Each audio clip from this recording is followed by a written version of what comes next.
어떻게 보셨어요? 어제 기자회견. 아까 잠깐 제가 미리 소개하자면 이철우 의원은 네. 초등학생들 교실에서 초등학생들이 저요 하는 것 같이 좀 보기에 그랬다. 이런 얘기를 하셨거든요. 뭐 제가 정치부장을 비롯해서 정치부 기자들에게 점수별로 물어봤더니요. 예. 좀 다양했습니다. 다양했어요? 88점, 85점, 75점 이렇게 점수대가 다양했습니다. 형식적으로 보면은 상당히 생동감이 넘쳤다는 점에서는 후한 점수를 주는 거고요. 내용 면에 있어서는 좀 미진했다, 미흡했다는 평가들이 많습니다. 그래요? 꼭 질문해야 될 질문들을 놓치고 예. 중복된 질문들이 많았다. 결국 기자들이 잘 못했다는 얘기들입니다. 기자들이 잘 못했다. 오늘 와이뉴스 주제가 바로 그거라면서요. 예, 청와대 기자들 질문과 관련해서 논란이 상당히 꽤 많습니다. 예. 후에 기자들이 질문 수준이 낮다거나 부적절한 질문도 있었다 이런 얘기들까지 나오거든요. 청와대 기자들 질문 왜 논란이 될까? 이렇게 기자들의 질문이 왜 논란이 될까? 예. 하나하나 보죠. 일단 짜고 치는 고스톱은 전혀 아니었죠. 그건 확실하게 바뀌었습니다. 확실해요. 예, 그동안 역대 대통령들의 연두 기자회견은 대변인이 질문 기자를 호명하는 방식이 대부분이었거든요. 예. 대변인은 기자들의 성향도 알잖아요. 저 일보의 저 기자, 예. 저 방송국의 저 기자 다 알아요. 심지어 사전에 질문 내용까지 조율하는 경우가 많았죠. 맞아요. 이른바 짜고 치는 고스톱이었습니다. 그렇지만 이번에는 짜고 치는 고스톱은 확실히 아니었습니다. 전체 질문 기자 17명이었고 질문 내용도 중복이 많았습니다. 예. 짜고 쳤다면 이렇게는 안 나오거든요. 또 지방 언론이 6차례 질문을 했는데 예. 외신 기자 3차례를 제외하면은 거의 절반에 가깝습니다. 확실히 생동감 있고 긴장감도 있었죠. 또 강원도민일보 기자는 평창 동계올림픽 마스코트 수호랑 인형을 들어서 질문을 따내기도 했고요. 예. 어떤 또 튀는 색상의 옷을 입기도 했고 이런 얘기들이 많았습니다. 손수건을 흔들기도 하고. 다만 기자들에게도 새로운 과제가 생긴 건 분명합니다. 그렇죠. 이명박 박근혜 정권에서는 기자들이 질문할 권리를 포기했다는 비판을 받았는데 이번에는 제대로 질문해야 할 의무를 충실히 했느냐. 그 비판에 직면해 있습니다. 기자들의 질문이 기대에 못 미쳤다. 지금 이런 말씀을 하신 건데. 그렇습니다. 전반적으로는 이전 정권보다는 소통에 중점을 뒀기 때문에 좋은 평가를 하지만 내용적으로는 대통령으로부터 꼭 들어야 할 얘기를 질문하지 못한 게 아닌가. 콕 찝지 못했다. 예를 들면 어떤 걸 못 물었어요? 부동산 정책에 있어서 보유세 문제가 상당히 좀 관건이잖아요. 맞아요. 그런 질문. 아까 어떤 청취자도 그 부분 얘기하시던데 너무 궁금했는데 그 질문이 안 나오더라. 또 심각한 가계부채 대책 어떻게 할 거냐 예. 이런 얘기. 아마 이런 건 문재인 대통령도 답변을 준비했을 겁니다. 그런데 질문이 없었죠. 또 적폐청산과 관련해서도 이명박 전 대통령의 수사 관련 문제 질문할 만하죠. 하죠. 이런 질문들이 없었습니다. 잠시 기자들 질문 한번 들어보시죠. 예. 저랑 눈 마주친 거 맞죠, 대통령님? 보라색을 입고 나온 게 신의 한 수였던 것 같습니다.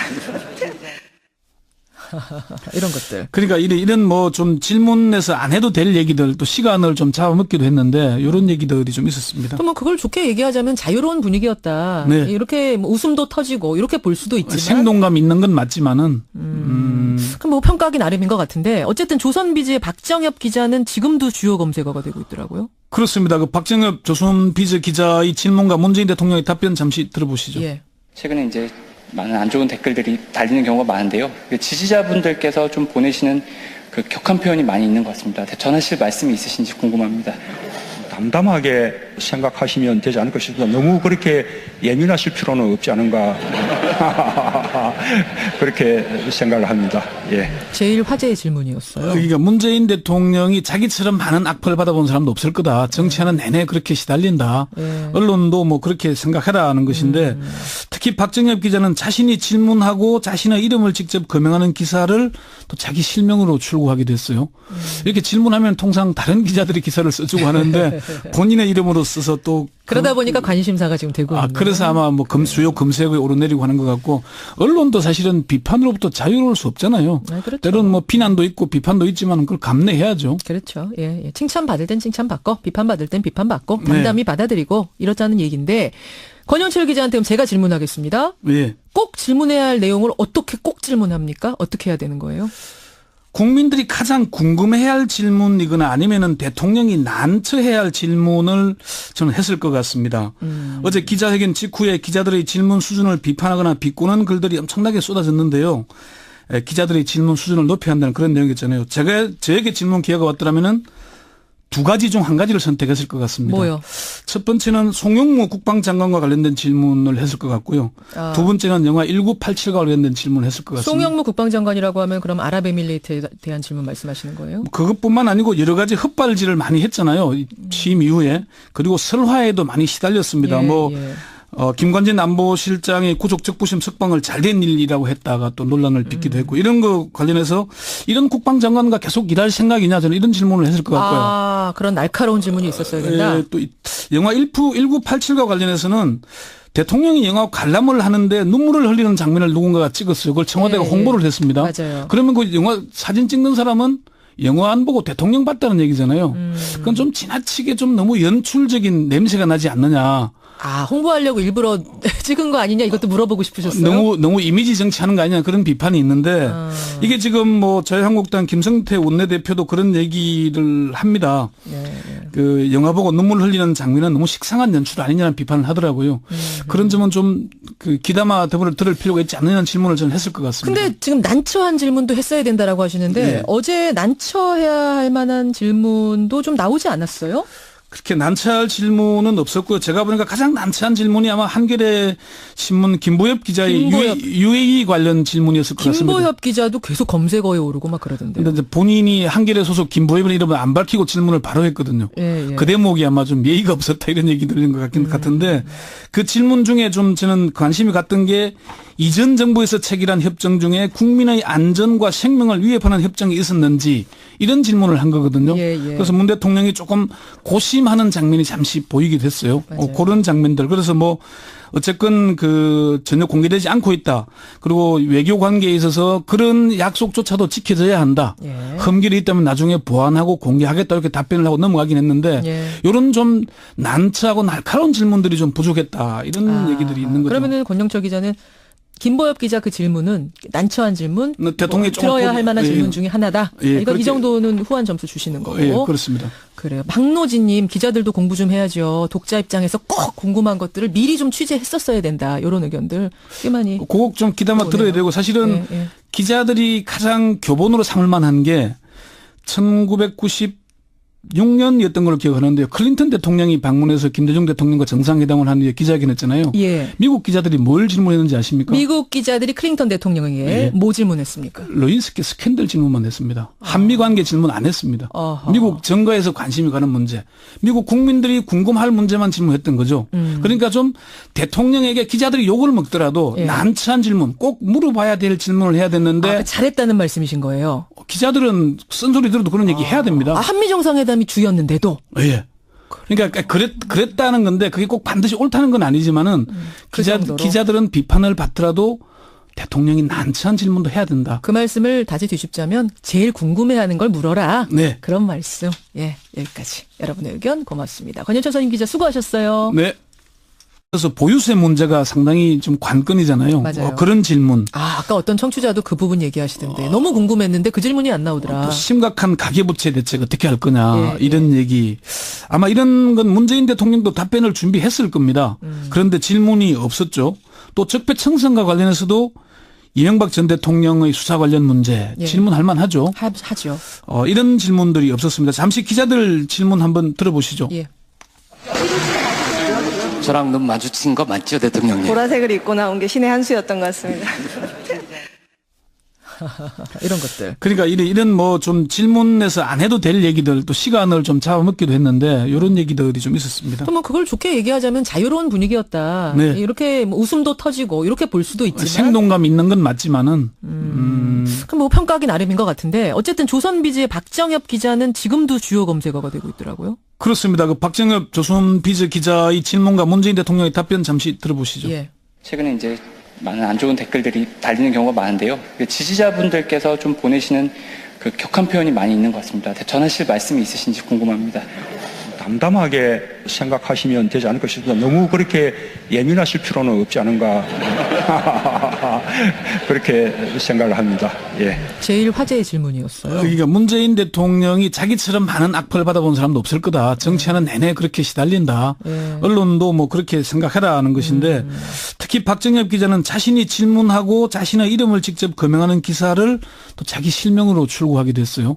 이렇게 질문하면 통상 다른 기자들이 기사를 써주고 하는데 본인의 이름으로 써서 또 그러다 보니까 관심사가 지금 되고 있는 그래서 아마 뭐 주요 검색어에 오르내리고 하는 것 같고 언론도 사실은 비판으로부터 자유로울 수 없잖아요. 그렇죠. 때로는 뭐 비난도 있고 비판도 있지만 그걸 감내해야죠. 그렇죠. 예, 예. 칭찬받을 땐 칭찬받고 비판받을 땐 비판받고 담담히 받아들이고 이렇다는 얘기인데 권영철 기자한테 그럼 제가 질문하겠습니다. 예. 꼭 질문해야 할 내용을 어떻게 꼭 질문합니까? 어떻게 해야 되는 거예요? 국민들이 가장 궁금해해야 할 질문이거나 아니면은 대통령이 난처해야 할 질문을 저는 했을 것 같습니다. 어제 기자회견 직후에 기자들의 질문 수준을 비판하거나 비꼬는 글들이 엄청나게 쏟아졌는데요. 기자들의 질문 수준을 높여야 한다는 그런 내용이었잖아요. 저에게 질문 기회가 왔더라면은 두 가지 중 한 가지를 선택했을 것 같습니다. 뭐요? 첫 번째는 송영무 국방장관과 관련된 질문을 했을 것 같고요. 두 번째는 영화 1987과 관련된 질문을 했을 것 같습니다. 는 어떻게 보셨어요? 어제 기자회견. 아까 잠깐 제가 미리 소개하자면 이철우 의원은 네. 초등학생들 교실에서 초등학생들이 저요 하는 것 같이 좀 보기에 그랬다. 이런 얘기를 하셨거든요. 뭐 제가 정치부장을 비롯해서 정치부 기자들에게 점수별로 물어봤더니요. 예. 좀 다양했습니다. 다양했어요? 88점, 85점, 75점 이렇게 점수대가 다양했습니다. 형식적으로 보면은 상당히 생동감이 넘쳤다는 점에서는 후한 점수를 주는 거고요. 내용 면에 있어서는 좀 미진했다, 미흡했다는 평가들이 많습니다. 그래요? 꼭 질문해야 될 질문들을 놓치고 예. 중복된 질문들이 많았다. 결국 기자들이 잘 못했다는 얘기들입니다. 기자들이 잘 못했다. 오늘 와이뉴스 주제가 바로 그거라면서요. 예, 청와대 기자들 질문과 관련해서 논란이 상당히 꽤 많습니다. 예. 후에 기자들이 질문 수준이 뭐 낮다거나 부적절한 질문도 있었다 이런 얘기들까지 나오거든요. 청와대 기자들 질문 왜 논란이 될까? 이렇게 기자들의 질문이 왜 논란이 될까? 예, 예. 하나하나 보죠. 일단 짜고 치는 고스톱은 전혀 아니었죠. 그건 확실하게 바뀌었습니다. 확실해요. 예, 그동안 역대 대통령들의 연두 기자회견은 대변인이 질문 기자를 호명하는 방식이 대부분이었거든요. 예, 예. 대변인은 기자들의 성향도 알잖아요. 송영무 국방장관이라고 하면 그럼 아랍에밀리트에 대한 질문 말씀하시는 거예요? 그것뿐만 아니고 여러 가지 헛발질을 많이 했잖아요. 취임 이후에. 그리고 설화에도 많이 시달렸습니다. 예. 김관진 안보실장의 구속 적부심 석방을 잘된 일이라고 했다가 또 논란을 빚기도 했고 이런 거 관련해서 이런 국방장관과 계속 일할 생각이냐 저는 이런 질문을 했을 것 같고요. 그런 날카로운 질문이 있었어야 된다. 예, 또 영화 1987과 관련해서는 대통령이 영화 관람을 하는데 눈물을 흘리는 장면을 누군가가 찍었어요. 그걸 청와대가 홍보를 했습니다. 맞아요. 그러면 그 영화 사진 찍는 사람은 영화 안 보고 대통령 봤다는 얘기잖아요. 그건 좀 지나치게 좀 너무 연출적인 냄새가 나지 않느냐. 홍보하려고 일부러 찍은 거 아니냐 이것도 물어보고 싶으셨어요? 너무 이미지 정치하는 거 아니냐 그런 비판이 있는데 이게 지금 뭐 자유한국당 김성태 원내대표도 그런 얘기를 합니다. 그 영화 보고 눈물 흘리는 장면은 너무 식상한 연출 아니냐는 비판을 하더라고요. 그런 점은 좀 그 귀담아 들을 필요가 있지 않느냐는 질문을 저는 했을 것 같습니다. 근데 지금 난처한 질문도 했어야 된다라고 하시는데 네. 어제 난처해야 할 만한 질문도 좀 나오지 않았어요? 그렇게 난처할 질문은 없었고요. 제가 보니까 가장 난처한 질문이 아마 한겨레 신문 김보엽 기자의 UAE 관련 질문이었어요. 저 일보의 저 기자, 예. 저 방송국의 저 기자 다 알아요? 심지어 사전에 질문 내용까지 조율하는 경우가 많았죠. 맞아요. 이른바 짜고 치는 고스톱이었습니다. 그렇지만 이번에는 짜고 치는 고스톱은 확실히 아니었습니다. 전체 질문 기자 17명이었고 질문 내용도 중복이 많았습니다. 예. 짜고 쳤다면 이렇게는 안 나오거든요.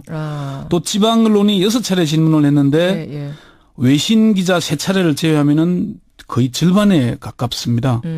확실히 생동감 있고 긴장감도 있었죠. 또 뭐 강원도민일보 기자는 평창 동계올림픽 마스코트 수호랑 인형을 들어서 질문을 따내기도 했고요. 뭐 어떤 또 튀는 색상의 옷을 입기도 했고 이런 얘기들이 많았습니다. 손수건을 흔들기도 하고. 다만 기자들에게도 새로운 과제가 생긴 건 분명합니다. 그렇죠. 이명박 박근혜 정권에서는 기자들이 질문할 권리를 포기했다는 비판을 받았는데 이번에는 제대로 질문해야 할 의무를 충실히 했느냐. 그 비판에 직면해 있습니다. 기자들의 질문이 기대에 못 미쳤다. 지금 이런 말씀을 하신 예, 건데. 그렇습니다. 전반적으로는 이전 정권보다는 소통에 중점을 뒀기 때문에 좋은 평가를 하지만 내용적으로는 대통령으로부터 꼭 들어야 할 얘기를 질문하지 못한 게 아닌가. 콕 짚지 못했다. 예를 들면 어떤 걸 못 물었어요? 부동산 정책에